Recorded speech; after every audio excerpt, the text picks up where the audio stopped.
Welcome back to the Project Nomad. I'm Robert and we're still working on this 4runner.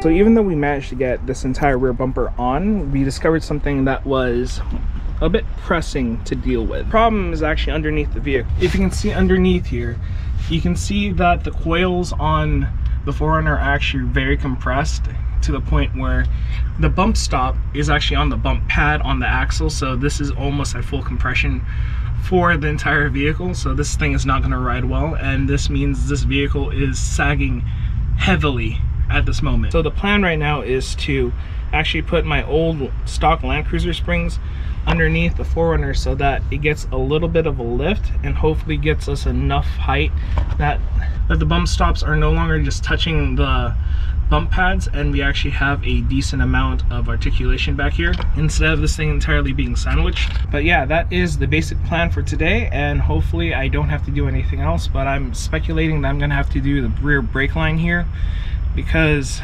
knowing that this might be a lift for the rear and not knowing exactly how much height we're gonna get, the rear brake line might actually need to be extended a little bit. I got all the lug nuts already loose on both sides, and I'm gonna try and do a trick that I do when I'm swapping out coil springs, at least for myself on my rigs. This is a trick I've done with my Land Cruiser and many of my other vehicles because it's kind of simple to do, especially when you don't have a lift. What I'm gonna do is basically lift up from the rear axle as high as I can, but with some jack stands on this platform, I'm actually gonna put them as close to the rear as possible, so right in front of this control arm mount right here, and stack it up as high as I basically can so that I can just remove the tires and drop the rear axle as far as I can, and hopefully that's going to give me enough height to put these springs in. So these are my old Land Cruiser springs when I originally got my Land Cruiser. These are the stock springs in the front. It's supposed to give us a 4-inch lift on a stock weight 4runner, so I don't exactly know how much height this is going to get. I'm hoping these will give us at least a decent amount of height for the rear so that we don't immediately have to replace these springs, so that this vehicle can be driven for a while at least, so that we can replace them with better springs.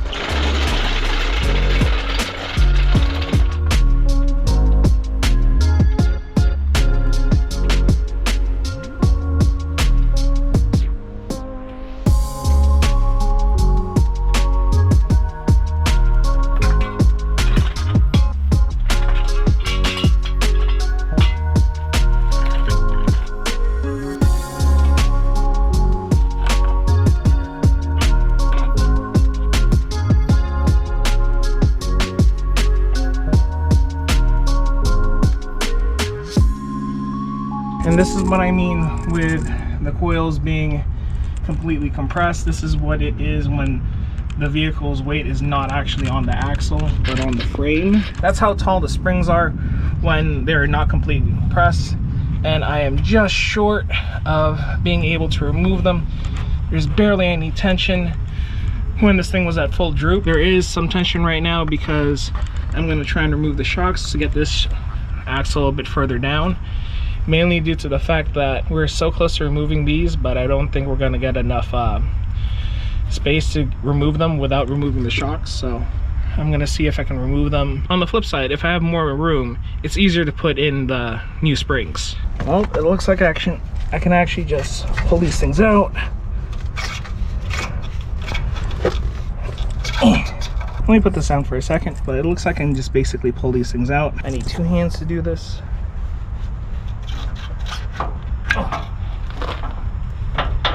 At least I can do this with OEM springs.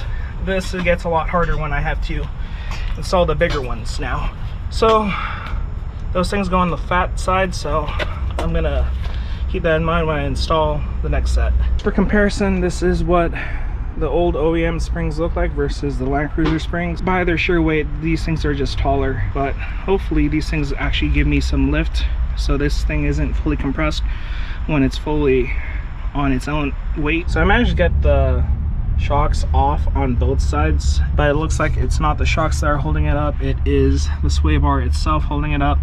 I really should have thought about that before removing these things, because these shocks are actually longer than what's provided on this generation 4runner, but I do have to remove these links to get the axle to fall far enough for the new coils to get in. I already have spring compressors on the new coils. It'll be easier, but I'd rather not have a live grenade in my hand trying to get it into a tight spot. So I'm gonna unhook these and take them off completely. But I do have new links coming in at some point today. They are off of a 2nd gen 4runner. They're the rear links. They should be longer than this generation 4runner's links in general. They should be 2 inches longer than the front and an inch longer than these. But the way that we're gonna get these things off, it looks like it's gonna be a 12mm socket wrench or ratcheting wrench to get on top of here, and looks like a 14 on the back with a Allen head spot right here to lock it in and just unravel them. These bushings are also shot on this one, so it wouldn't be bad to replace these.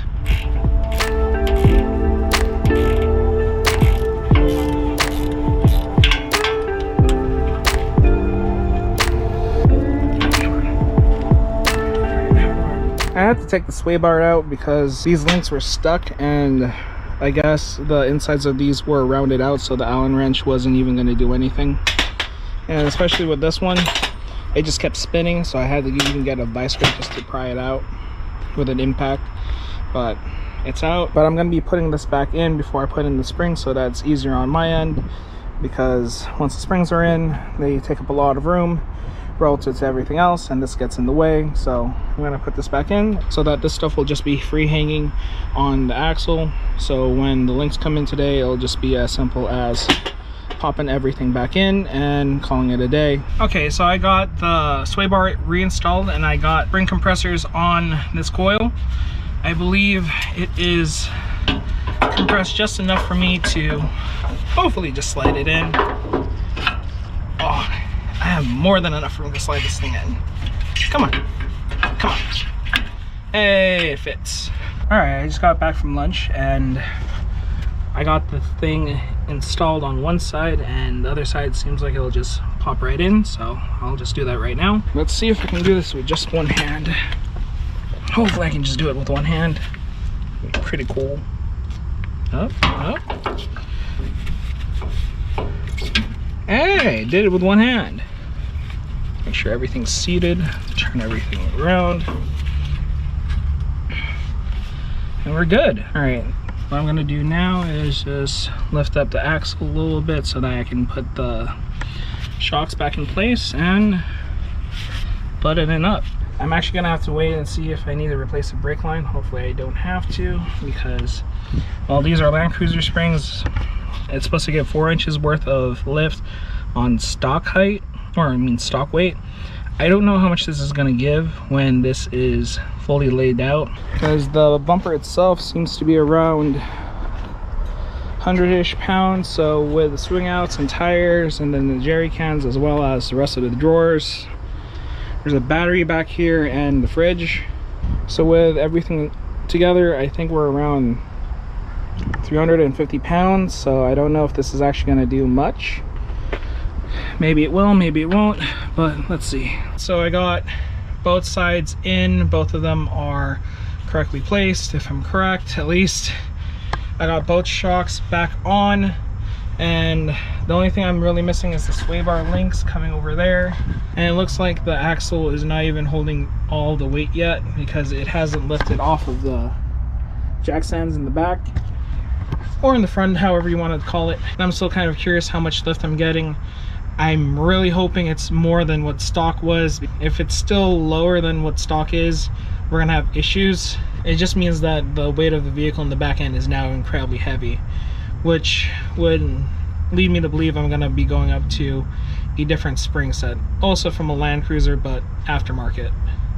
But let's get the tires on and then put it on its own weight and see what happens.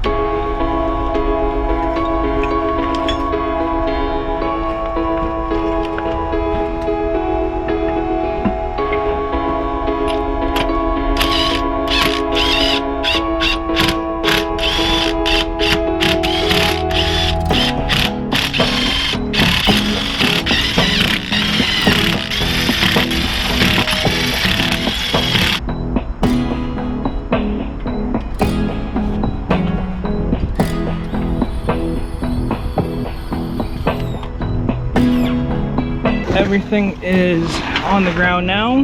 Let's see what's underneath.